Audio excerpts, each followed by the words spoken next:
പാലക്കാട് ഓങ്ങല്ലൂർ പഞ്ചായത്ത് സെക്രട്ടറിയെ ഫോണിൽ ഭീഷണിപ്പെടുത്തി Muhammad Mohsin MLA.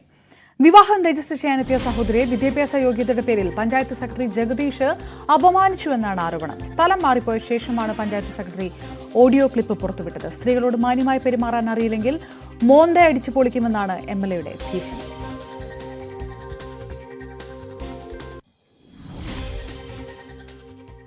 Hello, Ongallur panchayat secretary ആണോ? അതെ, ഞാൻ എം.എൽ.എ. ആണ് വിളിക്കുന്നത്. പറയൂ. തനിക്ക് എന്നോട് എന്തെങ്കിലും പ്രശ്നമുണ്ടോ? എന്താ കാര്യം? വീട്ടിലെ സ്ത്രീകളോട് മോശമായിട്ട് പെരുമാറി? ഇല്ലല്ലോ. വളരെ മോശമായിട്ടാണല്ലോ താൻ പെരുമാറി. എന്റെ പെങ്ങളോട് കരുതിട്ടാണല്ലോ. അല്ലല്ല, അത് അവര് ഇന്ന് തന്നെ രജിസ്റ്റർ ചെയ്ത് കിട്ടണം പറഞ്ഞപ്പോ എന്താ വെച്ചാൽ ലേറ്റ് മാരേജ് ആയതുകൊണ്ടും കല്യാണം കഴിയുമ്പോൾ ഒരു കാര്യം ഞാൻ പറയുന്നത് കേൾക്കൂ. ഒരു കാര്യം പറയുന്ന ആദ്യം കേൾക്കൂ. ഞാൻ താങ്കളെ ഒരു റെക്കമെൻഡേഷന് വിളിച്ചിട്ടില്ല. ഇല്ല. അവര് നോർമലായിട്ട് കാര്യം നടക്കുകയാണെങ്കിൽ നടന്നോട്ടെ എന്ന് കരുതിയിട്ട്. ഓക്കെ. പക്ഷെ താങ്കൾ അവര് വന്നപ്പോ അവരുടെ വിദ്യാഭ്യാസ യോഗ്യതയും അവരുടെ സർട്ടിഫിക്കറ്റിന്റെ കാര്യം പറഞ്ഞ് വളരെ മോശമായിട്ടാണ് സംസാരിച്ചത്. ഇല്ല. തനിക്ക് എന്തെങ്കിലും രാഷ്ട്രീയപരമായിട്ട് എന്നോട് പ്രശ്നമുണ്ടെങ്കിൽ വീട്ടിലെ ഒരു മിനിറ്റ് കേൾക്കടോ. വീട്ടിലെ സ്ത്രീകളോട് മാന്യമായിട്ട് പെരുമാറാൻ അറിയില്ലെങ്കിലും അടിച്ചു മൊന്ത പൊളിക്കും. ആയിക്കോട്ടെ.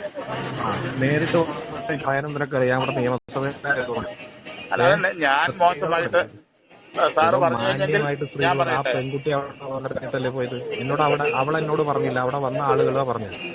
അല്ല, അവിടെ ഞാൻ മാത്രമല്ല ഉണ്ടായിരുന്നോട് വേറെ കണ്ടു നിന്നവരും കേട്ടു നിന്നവരുണ്ട്. അത് തന്നെ. അതിന്റെ നാള് ശരിക്ക് സംസാരിക്കാൻ ഇല്ലെങ്കിൽ അത് അകത്തേക്ക് വെച്ചേക്കണം. വീട്ടിൽ വേണ്ടില്ല. ഈ വർത്താനം പറഞ്ഞിട്ട് വന്നു കഴിഞ്ഞാണ്ടല്ലോ ഞങ്ങൾക്കും സംസാരിക്കുക. വന്നിട്ട് നേരെ മോന്തക്ക് രണ്ട് തന്നിട്ടേ സംസാരിക്കുള്ളൂ. എന്റെ മാത്രമല്ല, താനും മെമ്പർമാരോട് മോശമായിട്ടാ പറഞ്ഞിട്ടുള്ളത്. ആ മുസ്തഫ മെമ്പറോട് എത്ര മോശമായിട്ടാ സംസാരിച്ചു? അവിടുത്തെ മറ്റു മെമ്പർ സ്ത്രീകൾ ആസീന മെമ്പറോട് എത്ര മോശമായിട്ടാ സംസാരിച്ചു? ഇതൊന്നും ഞാൻ അറിയുന്നില്ല എന്നല്ല. ഞാനെന്ത് ആൾക്കാരോട് മോശമായിട്ട് സംസാരിക്കാനായിട്ട് വല്ല കരാറെടുത്ത പോലെയാണല്ലോ മെല്ലെ സംസാരിക്കുന്നത്. അത് തന്നെ മോശമായിട്ട് പലരും സംസാരിച്ചിട്ടുണ്ട്. അതവിടെ വീട്ടിൽ വെച്ചേക്ക്. ഓഫീസിൽ ജോലി ചെയ്യുന്ന ആളാണ്. അതെനിക്കറിയാം, നല്ല ബോധ്യമുണ്ട്. ഞാൻ ആരാണെന്ന് ഞാൻ എങ്ങനെ പെരുമാറിയെന്ന് നല്ല ബോധ്യമുണ്ട്. അത് മാന്യമായിട്ട് സംസാരിച്ചാൽ മതി. ആയിക്കോട്ടെ. അല്ല പിന്നെ വിവരങ്ങളുമായി എൻ വിഷ്ണു ചേർന്നു. വിഷ്ണു,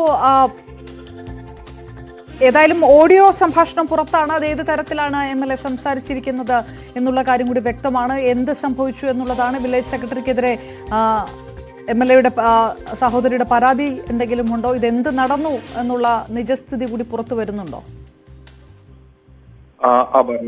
ജനുവരി 20 ഈ സംഭവം ഉണ്ടായത്. തുടർന്ന് ഈ കാലയളവ് മുഴുവൻ പഞ്ചായത്ത് സെക്രട്ടറി ജഗദീഷ് പഞ്ചായത്തിലുണ്ടായിരുന്നു. ഈ കഴിഞ്ഞ മാലിന്യമുക്ത ശുചിത്വ പ്രഖ്യാപനത്തിലും പഞ്ചായത്തിൽ സെക്രട്ടറി ഉണ്ടായിരുന്നു. കഴിഞ്ഞ ദിവസമാണ് പഞ്ചായത്ത് സെക്രട്ടറിയെ കണ്ണൂരിലേക്ക് സ്ഥലം മാറ്റിയത്. ഈ സ്ഥലം മാറ്റിയത് എം.എൽ.എ. ആണ് സ്ഥലം മാറ്റിയത് എന്നുള്ള ഒരു കാരണത്താലാണ് ഇദ്ദേഹം ഈ ഓഡിയോ ക്ലിപ്പ് ഫോണിൽ റെക്കോർഡ് ചെയ്ത് ജനുവരി 20 സംഭവത്തിന്റെ ഓഡിയോ ക്ലിപ്പ് ഇന്ന് രാവിലെ പുറത്തുവിട്ടത്. ഇതോടുകൂടിയാണ് സംഭവം പുറത്തറിയുന്നത്. എം.എൽ.എയുടെ സഹോദരിയുടെ പരാതി ഒന്നും നിലവിൽ എവിടെയും ലഭിച്ചിട്ടില്ല. എം.എൽ.എയോട് തന്നെ കാര്യങ്ങൾ പറയുകയാണ് ചെയ്തതെന്ന്. അതിനെ തുടർന്നാണ് എം.എൽ.എ. തിരുവനന്തപുരത്ത് നിയമസഭയിലായിരുന്ന എം.എൽ.എ. സെക്രട്ടറി ഫോണിൽ വിളിച്ച് ഈ രീതിയിൽ സംസാരിച്ചത്. നിലവിൽ മറ്റ് മെമ്പർമാരെയും ഭീഷണിപ്പെടുത്തിയതായി പറയപ്പെടുന്നുണ്ട് എം.എൽ.എ. ഓഡിയോയില്. അതേസമയം സെക്രട്ടറി ഭാഗത്താണ് തെറ്റ് എന്നുള്ള ചില അഭിപ്രായങ്ങളും ഈ അവിടെ കണ്ടു നിന്നവരിൽ നിന്നും ഉയരുന്നുണ്ട്. നമ്മളോട് മെമ്പർ അടക്കമുള്ളവരൊക്കെ പറയുകയും ചെയ്തിട്ടുണ്ട്. അപർണ, ഇത് ഏതെങ്കിലും തരത്തിലുള്ള ഒരു പരാതി രേഖ പോലെ നൽകാൻ എന്തെങ്കിലും ഉദ്ദേശിക്കുന്നുണ്ടോ വില്ലേജ് പഞ്ചായത്ത് സെക്രട്ടറി? അത്തരം എന്തെങ്കിലും നീക്കങ്ങളുണ്ടോ? ഓഡിയോ പുറത്തുവിട്ടതിനപ്പുറത്തേക്ക് നിലവിൽ ഇതുവരെ അങ്ങനത്തെ സാഹചര്യമില്ല. എം.എൽ.എ. ഭാഗത്തുനിന്നും എം.എൽ.എ. സഹോദരിയുടെ ഭാഗത്തുനിന്നും ഇതുവരെ അങ്ങനെ പരാതി ഉണ്ടായിട്ടില്ല. സെക്രട്ടറിയുടെ ഭാഗത്തുനിന്നും പരാതി ഉണ്ടായിട്ടില്ല. ഇനി അങ്ങനെ പരാതിയുടെ ആവശ്യമുണ്ടെങ്കിൽ എം.എൽ.എയുടെ സഹോദരി സെക്രട്ടറി പരാതി കൊടുക്കാൻ ഉദ്ദേശമുണ്ടോ നമുക്ക് വിവരം ലഭ്യമായിട്ടില്ല. പരാതി കൊടുക്കാൻ എം.എൽ.എയുടെ സഹോദരിക്ക് ഇങ്ങനെ മോശമായി പെരുമാറി എന്നുള്ള രീതിയിൽ പരാതി കൊടുക്കാൻ തയ്യാറായിരുന്നുവെങ്കിൽ ജനുവരി മാസത്തിൽ തന്നെ പരാതി കൊടുക്കണമായിരുന്നു. ഇതുവരെ പരാതി ഒന്നും നൽകിയിട്ടില്ല. അപർണ, എന്തെങ്കിലും പ്രതികരണം എം.എൽ.എയുടെ ഭാഗത്തുനിന്നോ വൃത്തങ്ങളിൽ നിന്നോ ഉണ്ടായിട്ടുണ്ടോ വിഷ്ണു ഈ മിനിറ്റ് വരെ? നമ്മൾ രാവിലെ മുതൽ എം.എൽ.എ. ബന്ധപ്പെടുന്നുണ്ട്. എം.എൽ.എ. ഫോൺ എടുക്കാൻ തയ്യാറായിട്ടില്ല. ഫോൺ കട്ട് ചെയ്യുകയാണ്. നിലവിൽ എവിടെയും എം.എൽ.എ. പ്രതികരണം ലഭിച്ചിട്ടില്ല. കുറച്ച് നമ്മൾ ലഭിക്കുമെന്നാണ് നമുക്ക് വിവരം നേരിൽ കാണാൻ ശ്രമിക്കുന്നുണ്ട്, ലഭിക്കുമെന്നാണ് വിവരം ലഭിക്കുന്നത്. എം വിഷ്ണു വിവരങ്ങൾ നൽകിയത്. ഇതിൽ പഞ്ചായത്ത് സെക്രട്ടറിയെ മുഹമ്മദ് മൊഹസിൻ MLA ഫോണിൽ വിളിച്ച് ഭീഷണിപ്പെടുത്തി എന്നാണ് പരാതി. ആ ഓഡിയോ ക്ലിപ്പ് പഞ്ചായത്ത് സെക്രട്ടറി പുറത്തുവിട്ടിരിക്കുന്നു. അതേസമയം പഞ്ചായത്ത് സെക്രട്ടറി തന്റെ സഹോദരിയെ അപമാനിച്ച് സംസാരിച്ചു എന്ന് ഓഡിയോയിൽ MLA പറയുകയും ചെയ്യുന്നു. ഏതായാലും ഇതുവരെ ഇരുഭാഗത്തുനിന്നും പരാതികൾ ഉയർന്നിട്ടില്ല.